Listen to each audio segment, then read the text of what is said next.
नमस्कार मित्रों। बैशाख शुक्ला पंचमी सोमवार 2078। आज 17 मई 2021 सुबह के 5:34 हुआ चाहते हैं। बहुत अद्भुत ब्रह्म मुहूर्त है। भगवान भूर भास्कर निकल आए हैं प्राची में। उनकी तेजस्वी किरणें अब अरुणिम आभा से बदलकर और पूरी तरह से रोशन हुआ चाहती है। मेरे भीतर भी इस रोशनी का प्रकाश पूरी तेजस्विता के साथ मैं अनुभव करता हूँ। मित्रों, ये व्यवस्था अद्भुत है, अद्भुत है। कोई सोच नहीं सकता कि कल मांगा और कल ही मिल गया, कल मांगा और कल ही मिल गया। कल सुबह की वार्ता में मैं चर्चा कर रहा था आपके साथ, कल सुबह की वीडियो में, कि शोध जो है वो मोनोटोनस हो रही है, स्वाध्याय मोनोटोनस हो रहा है, एक रास्ता आ रही है। अब नया विषय चाहिए, बच्चे को खेलने के लिए नया खिलौना चाहिए। कल ही बहुत अजीब संयोग से श्रीमती जी के साथ बैठकर कठोपनिषद का पहला अध्याय, पहली वल्ली, और इस जिज्ञासा से गया कि वो कहीं वल्ली है, कहीं प्रपाठक है और कहीं कुछ और है। ये अध्यायों का जो विभाजन है उसमें अलग अलग समीकरणों का, अलग अलग नामों के अलग अलग अर्थ क्या हैं, ये जिज्ञासा एक किसी क्लास में, ऑनलाइन क्लास चलती है उनकी संस्कृत में, ये जो उपनिषद पर पढ़ाई कर रही है वो, तो उसके अपने सरोकार थे। ये प्रश्न भी आ गया। उन्होंने सामान्य सा उत्तर दिया कि भाई एक शाखा, अध्याय माने शाखा और वल्ली माने उसकी डाली। उसकी एक शाखा पर जो अलग अलग डालियां होती हैं वो उन्होंने बताया। लेकिन मुझे कठोपनिषद में और वाजस्रवस और नचिकेत के बीच कुछ नए समीकरण दिखाई दिए जो अब तक नहीं थे। मित्रों, अब तक जिन जिन के मुंह से ये पुराणों की कथाएं सुनी या पढ़ी, उनका वर्जन यही था कि वाजस्रवस यज्ञ के बाद जब गायों को दान करते हैं तो उसमें अतिरिक्त उत्साह में, और अपात्र गायें भी जा रही हैं, बूढ़ी गायें जो अब बच्चा देने योग्य नहीं है, दूध भी नहीं देती, बीमार हैं, जर्जर हैं, ऐसी गायें भी दान में जा रही हैं। तो ऐसी गायों का दान में जाना उचित नहीं है। छोटा किशोर बालक नचिकेत, उनका बेटा भी है और शिष्य भी है, वो पास ही बैठा है। उसने ध्यान दिलाया पिता को कि ये गायें तो योग्य नहीं है, आपके पुण्य का क्षय करेंगी, इन गायों को न दिया जाए, अपनी गौशाला में इनकी सेवा की जाए। इनको गिनती बढ़ाने के लिए ब्राह्मणों को दान न दी जाए। हमने ये, आपका यज्ञ बहुत सफल होगा अगर इन गायों को न दिया जाए। यज्ञ के बाद जो दान है वो सर्वोत्तम वस्तु का दिया जाता है, और गाय सर्वोत्तम धन है। गाय सर्वोत्तम धन है। लोकोक्तियों में रहा कुछ वर्षों पहले ही, धन की गणनाओं में पैसा कहीं था ही नहीं। चार जगह धन की चर्चा हुई। सबसे पहला गोधन, गजधन, बाजी धन और रतन धन खान।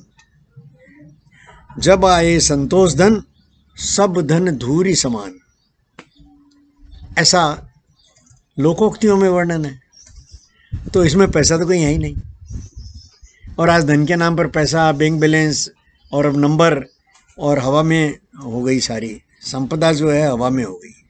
धरती को खरोच कर, खींच कर और उसको निर्धन किए जा रहे हैं, और स्वयं भी निर्धन हुए जा रहे हैं। जो शोषण करेगा वो शुष्क हो ही जाएगा। धरती का इतना शोषण मानव कर रहा है कि पूरी तरह से सूख गया है। ये सूखे हुए मानव को कितनी भी दुहाई दो कि अरे धरती नहीं बचेगी, अरे मान लो, नियम मान लो, कोरोना आ गया है, नियम मान लो, मानो नहीं मानता क्योंकि शुष्क हो गया है, उसमें जरा भी मानवीयता की आर्द्रता नहीं है। धरती का शोषण करते करते मानव शुष्क हो गया। और विशेषकर जो सुविधाजीवी, जो बुद्धिजीवी, जो धन के आधार पर अपने आप को बड़ा समझते हैं, जो पदवियों के आधार पर अपने आप को बड़ा समझते हैं, वो उच्च वर्गीय जो समाज है, वो ज़्यादा, जिसको देख करके महाजनों ये न गता है पंथा, जिसको देख करके बाकी समाज निम्न वित्त का हो या निम्न वर्ग का हो, वो चलता है, उनको देख देख करके उनका अनुसरण करता है, चाहे वो साधु संत के रूप में हो, चाहे वो टीचर के रूप में हो, चाहे वो सरकारी नेता, अफसर या उपदेशक या पैसे वाले। इन सब का बड़ा दायित्व है। और ये सब पैसे के पीछे दीवाने हो गए, पागल हो गए। ऐसी दुरवस्था के बीच में जब हम वाजश्रवस और नचिकेत की वो कथा पढ़ते हैं, जिन्होंने भी लिखा, जिन्होंने भी कहा, वो उसी अर्थ में कहा कि नचिकेता अपने पिता के भूल को निकाल रहा है, गलती को इंगित कर रहा है। इससे पिता को गुस्सा आ गया और जब बारी आई, ज़्यादा बक बक करने लगा, तो उसने कहा कि मैं तुमको दान दे दूं। पिता ने कहा नचिकेत को, बोला हाँ, मैं बिल्कुल स्वस्थ हूँ, मैं आपकी संपत्ति हूँ, मैं पात्र हूँ, मैं श्रेष्ठ धन हूँ आपका, आप मुझे दान कर सकते हैं। अब बताइए आप मुझे किसे दान कर रहे हैं? छोड़ा नहीं नचिकेत ने। अब पिता बौखला गए। पिता अपने मुंह से, बेटे के मुंह से ये कैसे सुनेंगे कि अपनी गलती पहले तो बेटे के मुंह से सुन ली, तो पहले बिफर गए। फिर कहा कि बताइए मुझे किसको दान देते हैं? तो ये चुनौती हो गई। बेटे के द्वारा पिता को चुनौती मिल गई।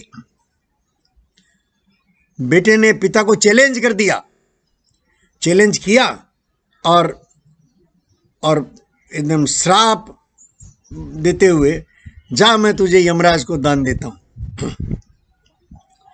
नचिकेता ने सर झुकाया और चल पड़े। इसमें नचिकेता तो जैसी कथा कही जाती है, जैसा मैं पढ़ता और सुनता आया हूं, नचिकेता का था कद तो बड़ा हुआ और उसके पिता और गुरु का कद छोटा हुआ। अरे ऐसा होता है क्या? नचिकेता का कद बड़ा कैसे होगा? जो पुत्र अपने पिता का मान गिराता है, मान भंग करता है, और पिता और गुरु भी हैं साथ में, वो तो नरक में जाने के लायक है।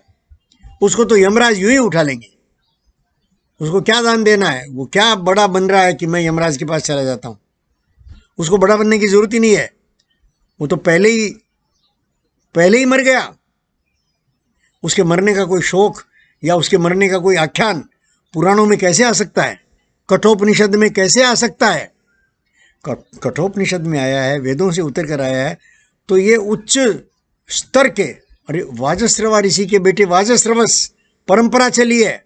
वाजश्रवस का बेटा नचिकेत, ज्ञान आगे से आगे बढ़ता है। वाजश्रवा से ज्यादा तेजस्वी, आगे बढ़े हुए, अधिक जागृत मानव वो वाजश्रवस से आगे नचिकेत। नचिकेत ने ये नहीं कहा कि आप ये इन कमजोर और अपात्र गायों का दान मत कीजिए। उसने ये कहा, हे पूज्य पिताश्री, आपका पुण्य धन्य हो, आपने यज्ञ संपन्न किया इतना बड़ा, और अपनी प्रिय से प्रिय वस्तु आप दान दे रहे हैं। आपको सबसे प्रिय गोधन, उसका आप दान कर रहे हैं। हे पिताश्री, मैं भी आपका धन हूं और मुझ में किसी प्रकार की कोई कमी नहीं है। मैं तन मन से स्वस्थ हूं, मैं समाधिस्थ हूं भीतर। कृपा कीजिए गुरुदेव, कृपा कीजिए कि मुझे भी ये सौभाग्य दीजिए कि मैं गाय माता की तरह आपके हाथों दान दिया जाऊं। श्रेष्ठ ऋषियों के हाथों आप मेरा दान करें ऋषिवर। मैं आपका श्रेष्ठ धन हूं, आप मुझे दान करें। मांगा, नचिकेत ने मांगा, अपने लिए सौभाग्य मांगा। और वाजस्रवस ने जांचा कि कहां से मांग रहा है, कहीं कामना यश पाने की तो नहीं है। यज्ञ में और यज्ञ के दान स्वरूप वो एक नई बात कह देगा कि आप मुझे भी दान कीजिए और उसका यश हो जाएगा, इतिहास में अमर हो जाएगा वो, ऐसी कामना तो नहीं है। जांचा, आंखों में देखा, जागृत पुरुष, अरे आंखों में देखने की जरूरत ही नहीं, उसने जो निवेदन जिस ढंग से किया, और न किया होगा निवेदन शब्दों में, बिना शब्दों में निवेदन किए वाजस्रवस ने उसकी आंखों में या उसके अपने पास बैठे बच्चे की तरंगों को देख करके जांच लिया होगा कि इस बच्चे के मन में क्या चल रहा है। पूरा चित्र उनके सामने स्पष्ट हुआ होगा कि हाँ, मेरे हाथ से कुछ बीमार गायें भी दान में गई हैं, उस पाप से मुझे बचाने के लिए मेरा बच्चा नचिकेत उसकी भरण पूर्ति के लिए इंगित करना चाहता है और कह नहीं रहा है। कितना तेजस्वी है, सच्चा है, मुझसे आगे है।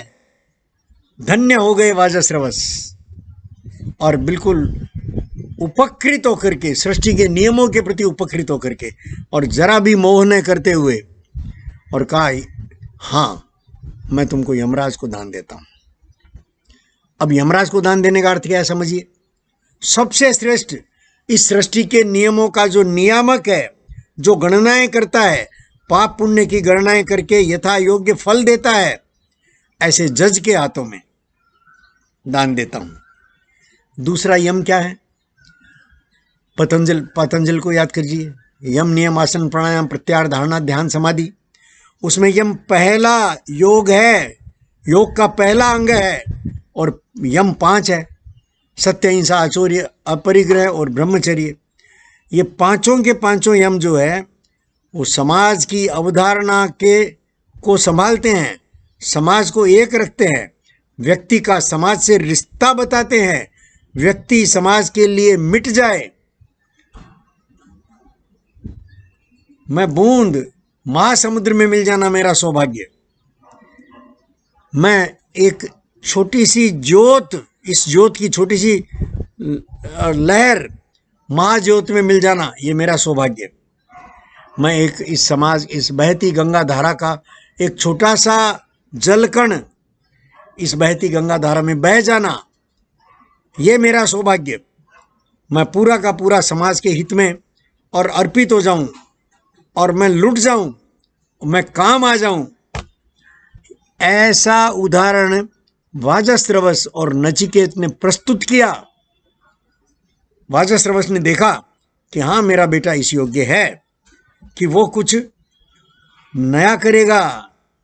वाजस्रवस जानते हैं सृष्टि का नियम कि जन्म और मृत्यु जो है, हानि लाभ जीवन मरण जश अपजस जिसी विधि हाथ, जीना और मरना विधि के हाथ में है, नियमों के हाथ में है। पिता पुत्र के समीकरण में जीना मरना आता ही नहीं है। पिता नहीं कर सकता, तय नहीं कर सकता कि मेरा पुत्र जो है वो मृत्यु को प्राप्त हो, नहीं कर सकता, कोई नहीं तय कर सकता है। ये विधि के हाथ में है। कौन कैसे मरेगा, कौन कैसे उठेगा, ये विधि के हाथ में है। ये साधक स्वयं अपने आधार पर देख करके कहता है मित्रों, तुलसी की नकल नहीं कर रहा है, और गीता से या इन उपनिषदों से चुरा कर आपके सामने ये स्वाध्याय की बेला है मित्रों, इसमें नकल नहीं चलता, झूठ नहीं चलता। आगे बढ़ता है अपने दम पर, अपने बल पर। साधक अपनी जिम्मेदारी से आपके साथ संवाद बनाता है कि वाजस्रवस और नचिकेत, ये दोनों भारतीय ऋषि परंपरा के अद्भुत पितृऋण, मातृऋण, ऋषि ऋण सब एक साथ चुक गए नचिकेत में। इसीलिए यज्ञ की अग्नि का नाम नचिकेत अग्नि पड़ा, नचिकेत अग्नि। आज भारत में नचिकेता चाहिए, अगर हैं तो उनका स्वागत है, अगर न है तो चाहिए नचिकेत। नचिकेत चाहिए भारत को, आज भारत को नचिकेत चाहिए। ये नचिकेत जो है संकेत है, ये वाजस्रवस और नचिकेत का जो जो संबंध है, जो जोड़ी है, जो लेन देन है, वो भारतीय संस्कृति की एक अद्भुत धारा है। नचिकेत ने स्वयं कहा कि मुझे आप, मेरा सौभाग्य है कि आप मुझे यम को दान दे रहे हैं। मैं धन्य हुआ पिताश्री। नचिकेत भी जानता है कि मुझ निष्पाप का यमराज करेंगे क्या, किस प्रकार से फैसला करेंगे, इसको मैं समझूं, देखूं, ज्ञान की एक नई धारा खुलेगी। यमराज से कुछ प्रश्न पूछूंगा। इस धन्यता का अनुभव करने नचिकेत तुरंत ध्यानस्थ हुए और सूक्ष्म देह से चले गए यम के द्वार पर। मित्रों, देह सहित जाने की कोई गणना है न व्यवस्था है। हाँ, ये व्यवस्था है कि वहीं बैठे बैठे पिताश्री के और गुरु के सानिध्य में शरीर रहा। शरीर तो समाज का है, वहीं रहेगा। और ये जो चेतना है, नचिकेत चेतना, वो कहीं भी जा सकती है। उस चेतना पर समाज का और परिवार का अधिकार नहीं है। चेतना स्वतंत्र है हर व्यक्ति की। व्यक्ति और समाज में जो नाता है, और उच्च चेतन प्राप्त व्यक्ति से समाज धन्य होता है, हमेशा होता आया है। ये उच्च चेतना प्राप्त व्यक्ति से पूरा समाज, देश, राष्ट्र, संस्कृति धन्य होती है। ऐसा नचिकेत ने कर दिखाया। ध्यानस्थ हुआ, ध्यानस्थ होकर के सूक्ष्म शरीर से यमराज के द्वार पर पहुंच गया। यमराज के द्वार पर पहुंच करके आगे की कथा मित्रों आप सबको पता है। 3 प्रश्न पूछे, 2 प्रश्नों के उत्तर तो दे दिए। अरे पहला प्रश्न तो सीधा था कि मैं वापस अपने पिता के पास, कहा कि भाई आप 3 दिन मेरे पास, मेरे द्वार पर निर्जल, निराहार, निरन्न बैठे हैं, तो मुझ पर ऋण हो गया आपका। आप मुझसे कृपा करके 3 वरदान मांग लीजिए। ये देखिए, नचिकेत ने जब अपने गुरु से कहा कि मुझ पर कृपा करके मुझे दान दीजिए, तो उधर से यमराज खुद कहते हैं, हाथ जोड़कर, पांव पड़कर नचिकेत को, कि नचिकेत आप मुझ पर कृपा कीजिए, मुझसे वर मांगिए। ऐसे मिलते हैं वर, मांगने नहीं पड़ते वर, मांगा हुआ नहीं मिलता। साधक ने कल मांगा, कल चाहा और आज मिल गया। शोध का नया विषय मिल गया। 1 नहीं 2 मिल गए, 1 नहीं 2 विषय। दूसरे की चर्चा बाद में करेंगे मित्रों। तो पहला वरदान मांगा, मेरे पिता मुझसे रुष्ट न हो, शांत हो, स्वस्थ हो, समाधिस्थ हो। हाँ, पहला ऋण, पितृ ऋण चुकाया। अच्छा, पिता क्यों रुष्ट हो रहे थे, क्यों रुष्ट होते? अरे कोई पुत्र मौत के मुंह से निकल के आ गया, कोई पिता रुष्ट कैसे होगा? सोचने की बात है। किस प्रकार से कथाएं कह देते हैं हमारे ये उपदेशक कि पिता खुश हो, पिता ने गुस्से में मेरे को भेज दिया तो ये गुस्सा उनका रहे नहीं, ऐसा मांगा। ना जी ना, ये उच्च स्तर की बात है कि पिता ने मुझे दान दे दिया है, अब दान दी हुई वस्तु वापस जाएगी उनके पास, तो वो स्वीकार करेंगे। वो कहेंगे तू डर गया, वापस आ गया यमराज के द्वार से, मैंने तुमको दान दे दिया था, तुम वापस कैसे आए? ये मांगा नचिकेत ने, मेरे पिता गुस्से न हो, समाधि से न हटें, विचलित न हो मेरे जाने के बाद। दूसरा वरदान क्या मांगा? दूसरा वरदान मांगा, हे यमराज, मुझे वो रास्ता जीने का वो तरीका बताइए जो पूरे मानवों को, धरती के मानवों के काम आए, जो पूरे मानवों को सुखी कर दे, पूरे मानवों को बता दे कि आपको जो चाहे वो मिल सकता है, मिलता है, मिलने की व्यवस्था है, आपको मिल जाएगा। ऐसी विधा क्या है जीने की, ये मुझे बताइए। खुश हो गए यमराज। यमराज ने कहा कि यज्ञमय जीवन जियो, जैसा गीता ने बताया, कर्मण्येवाधिकारस्ते मां फलेषु कदाचन मां कर्म फल हेतुर्भू माते संगोस्त विकर्मणि। तू कर्म कर, यज्ञ में कर्म कर, अपने पूरे जीवन को यज्ञ में बना, तू दे ही दे। यज्ञ माने देना, यज्ञ के लिए देना ही देना है।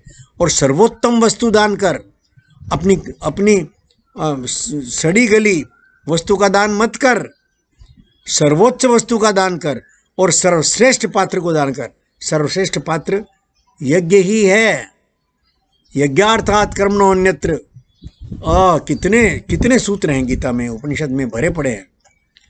लेकिन तीसरा प्रश्न जब नचिकेत ने पूछा कि मुझे मृत्यु के पार क्या होता है, मृत्यु के बाद क्या होता है, इस रहस्य को समझाइए। यहाँ अद्भुत, फंस गए यमराज। अब ये क्वांटम समझाना है यमराज को जी, आप समझिए। आ गया क्वांटम तक, ओकल्ट और क्वांटम दोनों आ गए। ओकल्ट तो पूछ लिया सवाल कि उस पार मृत्यु के बाद क्या होता है, कहाँ रहता है, क्या सोचता है आदमी, क्या क्रियाएं करता है, मुझे समझाइए। ओकल्ट आ गया ना। और क्वांटम आ गया कि मृत्यु के बाद जीने के आयाम क्या हैं, कहाँ रहेगा, स्पेस कहाँ है, कितने दिन रहेगा, काल का क्या होगा, क्या मैं अभी भी काल के फंदे में रहूंगा, क्या काल मुझे डराता रहेगा उस पार जाने के बाद भी। ऐसे उत्तम प्रश्नों का उत्तर जैसे आज वैज्ञानिकों के पास नहीं बन रहा है, भौतिक विज्ञानियों के पास। और यार स्वयं यमराज से उत्तर देते न बना तो लालच दिया नचिकेत को, कहा तुम 3 लोगों का राज मांग ले, सुंदर से सुंदर स्त्रियां मांग ले, उनको जब तक चाहे भोगे। अरे भैया यही तो कामना, इसी के पीछे तो पागल है दुनिया। पुरुष को सुंदर स्त्री, स्त्री को सुंदर पुरुष, बलिष्ठ पुरुष, बस दोनों मिल जाए, उसी में तो चुक रहा है। उसी पाप का फल तो आज हम कोरोना के रूप में भुगत रहे हैं। और नया वायरस और आ गया। ब्लैक फंगस पर शोध के लिए एक द्वार और खुल गया मित्रों, मेरी शोध जारी हो गई है। मैं धन्यवाद। कल मांगा कल ही मिल गए, एक नहीं 2 मिल गए, दोनों साथ साथ चलेंगे। मित्रों इस प्रश्न का उत्तर हम कभी आगे के व्याख्यान में, इस प्रश्न का उत्तर बनता नहीं है, इस प्रश्न का उत्तर बनता नहीं है, क्या कहा नहीं जा सकता है, साधक भी नहीं कह पा रहा है। बिना समझे कैसे कहूँ आपसे कि यमराज ने क्या कहा उसको, खाली शब्द दोहरा देना या खाली श्लोक पढ़ देना, ये मेरा हेतु नहीं है।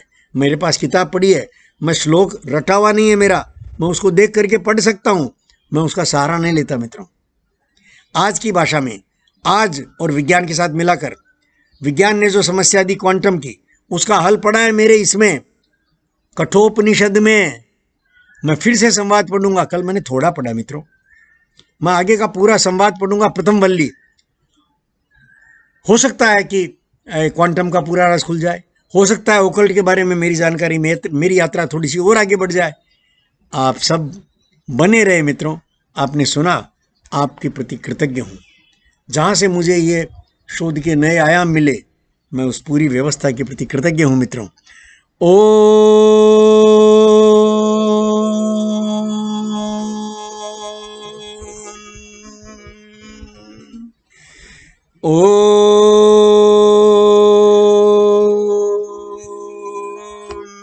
शांति शांति शांति।